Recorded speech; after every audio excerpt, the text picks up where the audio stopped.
You're listening to Perspective on WFHR 1320 AM, 97.5 FM, WFHR.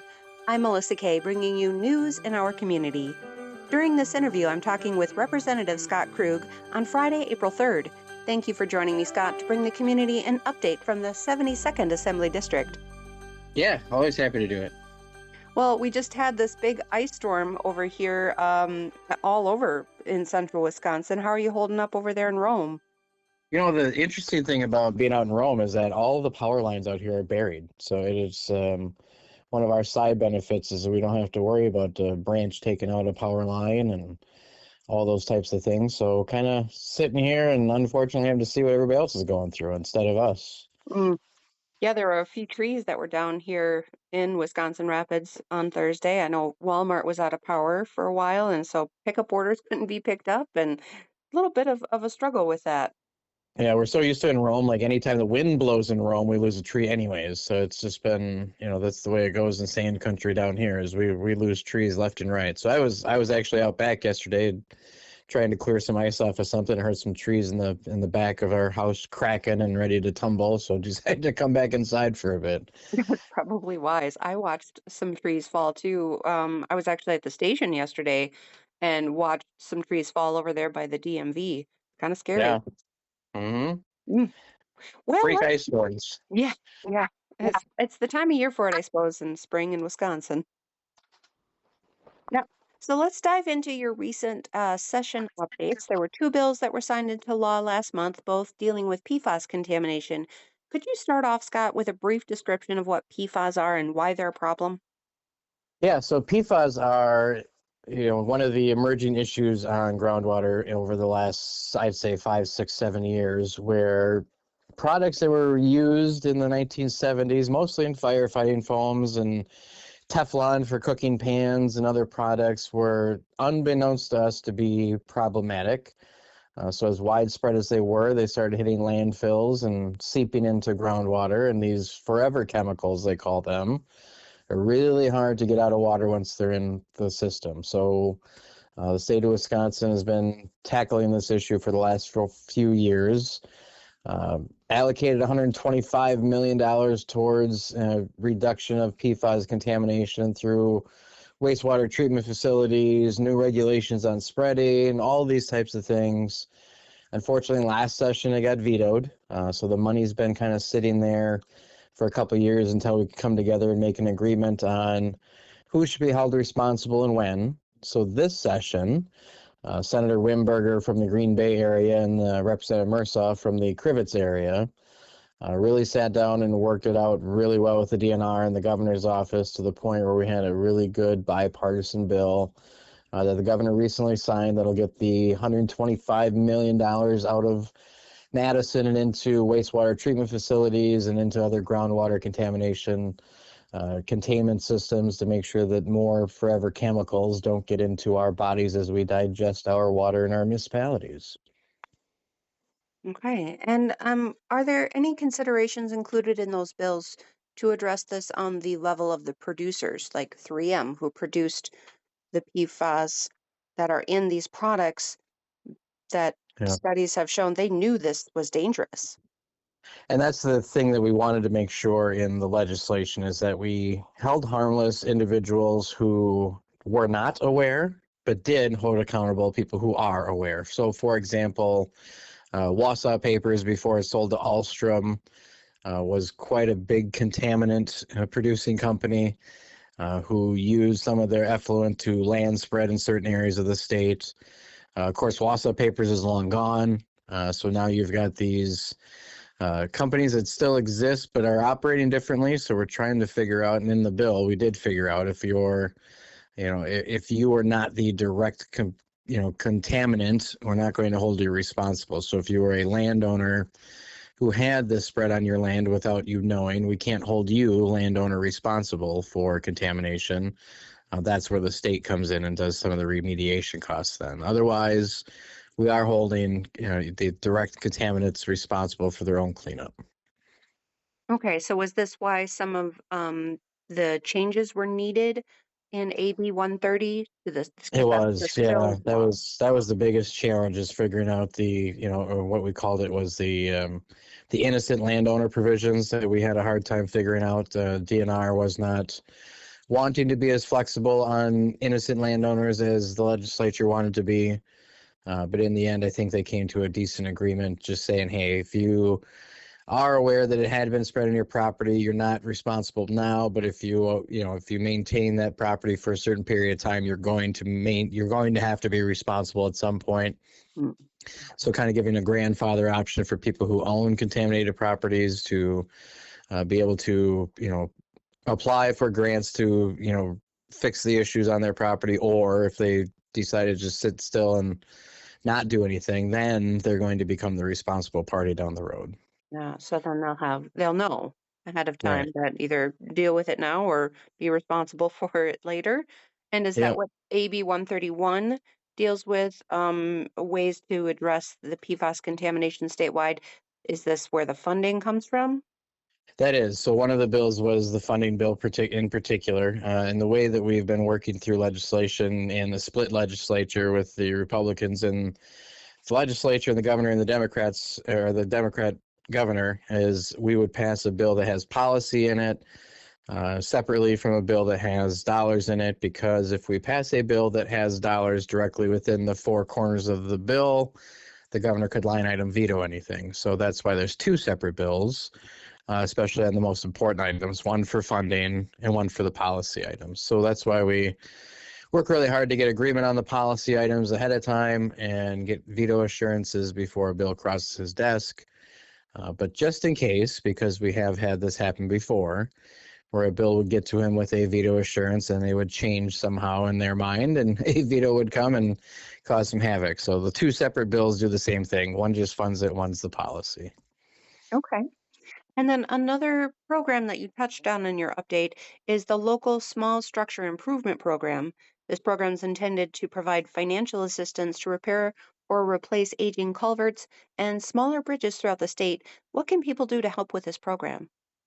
I think the biggest thing that we need to do in our communities to help with these funding issues for transportation is be eyes and ears for our municipal governments and for the state government to know where problems are and when problems are occurring, especially in a program like this where these are very small covered structures or culverts that are not usually seen by the public, that if they're not being regularly inspected, because it's really hard for the municipalities to regularly inspect everything, if there's not more eyes on these and they're not inspected and problems aren't caught to begin with, for example, this time of year, especially when everything's melting and unfreezing, problems can be small and turn into big problems really quickly.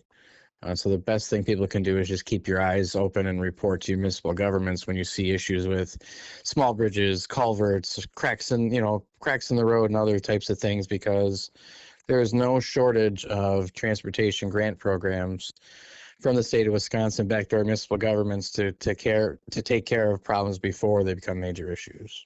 And just looking at the Wisconsin Department of Transportation website, there's lists more than 14,000 bridges in the state. And Yeah, oh yeah, that's a lot of bridges, as you said. Difficult for municipalities to look and inspect all of them. But as you said, if there's a bridge you drive over every single day and you know, man, this is really looking bad, it's looking worse than last year. So who would yeah. they call about that? So especially in the very rural areas, you contact your town government first, because the towns are responsible for town roads. If you're looking at a county road, obviously it's getting a hold of your county board supervisor. But if you're on a state highway, you can reach out to the state of Wisconsin, and that's the confusion sometimes on transportation issues. So I usually try to filter everybody to your county highway office, and then they can kind of tell you where the issues are and who to talk to next. And I think something that gets unsaid a lot is, as much as Minnesota claims to be the land of 10,000 lakes, Wisconsin has water everywhere. And that's why we have tens of thousands of these small bridges. We call them 800 feet or under. And there's even a separate program for just those bridges by themselves as well. So we're trying to make sure that as infrastructure is aging across the board, whether it's the interstate system, the county highway system, or your local roads, State of Wisconsin is trying to fund it as much as we humanly possibly can, knowing that there is no singular session that we're going to be able to fix everything all at the same time.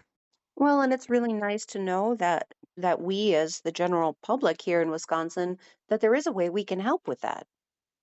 Yeah, I mean, and that is exactly how government works. And we try to do these tutorials for the last 15 years on this station and in Adams and now over in Juneau County, just trying to help people understand that none of this works, whether it's in Madison or whether it's in DC, without your input. Like we're not experts on everything by far. Like if I didn't have people calling me and telling me about a certain issue that it's happening with a road here or happening in our prison system or happening at the UW system, there are so many things that I could never know unless people are reaching out to kind of describe what issues are.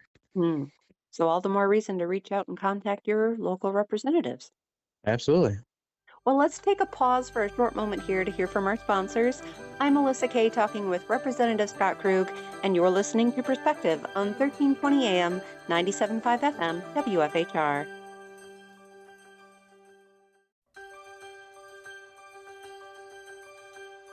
Welcome. You're listening to Perspective on WFHR 1320 AM, 97.5 FM, WFHR. I'm Melissa Kay, bringing you news in our community. I'm speaking with Representative Scott Krug, and where we left off, we were talking about how people can be involved in helping with the infrastructure and fixing roads in the area by contacting your local representatives. And another way that people can get involved, obviously, is elections. And as you're listening to this on Tuesday, April 7th, it is spring election day, or if you're listening on Thursday, it already happened. Residents in Wisconsin Rapids are voting for mayor, city attorney, school board, county judge, and everywhere people are voting for a new Supreme Court justice. Now, Scott, you are the vice chair of the Committee on Campaigns and Elections. How are you feeling about this spring election this year? Yeah, it's really interesting because over the last 4 years since I got involved in elections, just trying to help people understand how the process works, why it actually still works, and how Wisconsin elections are safe, secure, and fair has really started to show, even in polling when we talk about it with the public, how perception is changing and people are actually understanding better and better that elections are free, fair, safe, and secure in the state of Wisconsin. So I'm confident we're not going to see any widespread problems of any kind. It is going to be a much lower turnout election from what we're seeing as well in the Marquette poll and other places that people are just not as motivated as they've been because, to be fair, in Wisconsin, we seemingly always have an election, and there are going to be some here and there where people are just seeing election fatigue. So hopefully that's not the case, but it's just shaping up to be a lower turnout election. So if you are listening on Tuesday, make sure you get out and vote. Hopefully that the weather is great if you wait until election day to get out and vote, but Wisconsin also has a very robust early voting system for a lot of people to use as well. So, we keep watching those numbers come in, and it does seem to be a little bit lower turnout this time around. Hmm. And as far as watching numbers come in, just to clarify for our listeners, that doesn't mean those votes are counted because in Wisconsin there is no early counting, correct? Correct, yeah. So every day at this point during the absentee voting period, the Wisconsin Elections Commission puts out a report on how many absentee ballots have been collected, how many absentee ballots were sent, how many were requested. So we can kind of gauge on how many absentee ballots have been returned at this point, but of course we don't know the results of those until the end of election day. Hmm. And we're aware that there is a lot of talk about elections and some commentary about them not being secure or safe. And in fact, there was a recent trial here on the gentleman, the Racine area man, Harry Waite, Oh yeah, Harry who Waite, yeah, who quite the requested story there. absentee ballots that were not his, Right, just trying to yeah. prove that it was not safe and secure. However, he was charged with breaking the law. Yeah, well, and that's one of the things that I said too is like you can't just break into somebody's car and take it out of their driveway just to show that you can actually steal somebody's car. Like it just doesn't make sense to go in and request an absentee ballot in somebody else's name and expect to get off of this and not have an election fraud issue be triggered. So the Harry Waite case exactly proves that there is accountability for people who are breaking the law in elections. Mhm. And as much spin as he wants to put on it himself or his supporters want to put on it, just to prove that there's a problem that you could make this request in somebody else's name, that's true. But in the end, you're not getting away with it. It is an absolute felony Mhm. to perform a task like he did. So I guess if he's trying to prove a vulnerability, maybe point taken somehow that we can figure out how to tighten up the system a bit. But in the end, it's a really stupid thing to do to try to get a ballot in somebody else's name. Well, and the jury convicted Wade of 1 felony and 2 misdemeanors. Yeah, and it's something that'll never go away for him to deal with the rest of his life. So Mhm. it's not worth it. Similarly, when people talk about non-citizen voting, I would love to see a way that we can verify citizenship upon registration. That'd be great. The fact that we can't, though, doesn't mean that people who do try to vote that shouldn't be able to vote aren't caught. And the penalties for getting caught for election fraud, whether it's voting as a felon or trying to vote as in somebody's deceased name or requesting absentee ballots under somebody else's name, those are all felonies that are all prosecuted every election cycle in the state of Wisconsin. So yes, I mean there is attempts at fraud, both sides of the equation, and I think that's the way elections are always going to be, no matter how many laws we pass on it, unfortunately. But correct me if I'm wrong, the percentage of fraud that actually happens in our Wisconsin elections is very minuscule. It is, yeah, absolutely minuscule. And I have said from day one that I'm going to work to make sure it's as close to zero as humanly possible. So the fact that it is minuscule does not minimize the need to tighten up systems along the way as well. Because, for example, even in the 2024 presidential election here in Adams County, there were 6 individuals who resided in Illinois who decided they wanted to vote in Illinois and in Wisconsin, and all 6 of them were identified as being fraudulent voters. I mean, it's not this widespread conspiracy type fraud, but there is always fraud in any election, unfortunately, because either some people don't realize what they're doing, or they do realize it and don't expect to get caught. So as small as it is, it still exists, and it gets blown way out of proportion. Hmm. Well, one thing that doesn't get blown out of proportion is the spring fire danger. Oh yeah. I know we just recently got coated in ice, but that doesn't mean we don't need to worry about fire danger. I know Rome just put out recently here a notice about that. Um, are you seeing or hearing anything in your area? Yeah, I mean, living where we do in Rome, throughout the Central Sands area, off the lakes a little bit, there's always, like I said, there's always trees falling. The wind just knocked down trees randomly here, and when you have all that dry tinder throughout all of these neighborhoods, and the wind's blowing anytime during the summer and spring when it's dry, people know here usually not to go out and start a fire in the backyard, and even are more careful about where they're cooking with their grills and things like that. So we just saw, for example, a little south of here a couple of days ago in the town of Quincy, pretty significant wildfire going on as well. And obviously the last couple of years we saw those massive wildfires in Necedah, and Mm. there's always things like that happen in late spring, early summer when all the snow is melted off and things are dry and windy. So people really have to be careful. And I have to remind everybody that you do need to have burning permits. Yeah. Even if you got a little fire pit in your yard, you got to go and get a state DNR fire permit and make sure that it's a good time to actually burn. So it's something we all got to be careful of. And there is a way that you can check for that. I believe it's a DNR has a to see if Yeah, there's any yeah, burning restrictions for the day. They do recommend moving your firewood 30 feet away from your home, getting rid of the fall leaves around your home's foundation, cleaning out your gutters. All of those things help protect your home, but then also just spreading of wildfires. yeah. I mean, it's the same thing as, like I said earlier, dealing with transportation issues. If everybody's vigilant on their own, then we don't have to worry about the idiots who aren't. So if you keep the fuel away from your own home, even if the neighbor is doing something stupid, you can protect yourself even if he's being weird about what he's doing. Mm-hmm. And then briefly here in our last couple of minutes, Scott, if you touch on, we recently had a legislative breakfast here at Midstate, in Wisconsin Rapids, and we had a really good turnout for that. In fact, I think they had to turn people away. There were too many that wanted to attend. Yeah, and that's nice. I mean, that's exactly the point, is that, when the opportunities present themselves, we as legislators should be able to come in front of people and tell them what's going on. And on the flip side, people hopefully are interested to hearing what we have to say. So the spring and fall legislative breakfasts that we do with the chamber has been a great outlet here to get business leaders together, community leaders, school leaders, all different types of groups in the same room, and just kind of talk about what we have done, what we want to do, what it actually means now that the legislature's out of session. Doesn't mean we're not doing anything anymore.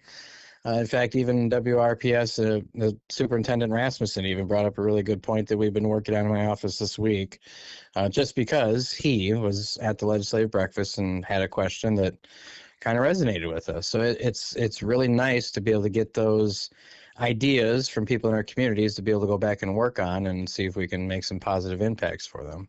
And I appreciated you pointing out, and not just you, but others, other legislators up there, that just because you're not in session right now doesn't mean you're not working, like you said, and that this is the time for people to come to you with issues, with questions, with concerns. It is. If you look right now at the calendar, it's April of 2026. We get sworn in again in January 2027. So that means literally between April and January, we've got about 9 months to go through all of the background, all of the research, all of the heavy lifting of trying to put together bills for next session, and let alone trying to get ready for the next state budget process, which kicks off next February. It doesn't just materialize out of thin air. All of those things that end up in the state budget, a $115 billion document, all come from all of our local municipalities, all come from our counties, all come from our school boards, all come from employers in our district, all come from regular constituent needs across the board, whether it's health, whether it's community corrections, whether it's roads. I mean, all of these things are thousands of conversations each that end up becoming one document in February that we parse through again until June. So if we're not spending April to January getting ready, then we're behind the eight ball and we're not doing a good job representing our constituents' needs. hmm So now is the time to come forward with those issues. Yeah, absolutely. Like if something you feel is underfunded or something you feel is overfunded or you're taxed too much or your road's cracking or whatever it might be, now is literally the time to go to your legislators and say, okay, now you're done voting on the old stuff. Now we got to get ready for the next wave. This is what I think you should do, Mr. and Mrs. Legislator, because this is what's happening in our county. So, Excellent. Well, I very much appreciate you taking the time to speak with me today, Scott. yeah, anytime. Happy to do it. I'm Melissa Kay, talking with Representative Scott Krug of the 72nd Assembly District, and I want to thank you listeners for joining us for news in our community on Perspective 1320 AM, 97.5 FM, WFHR.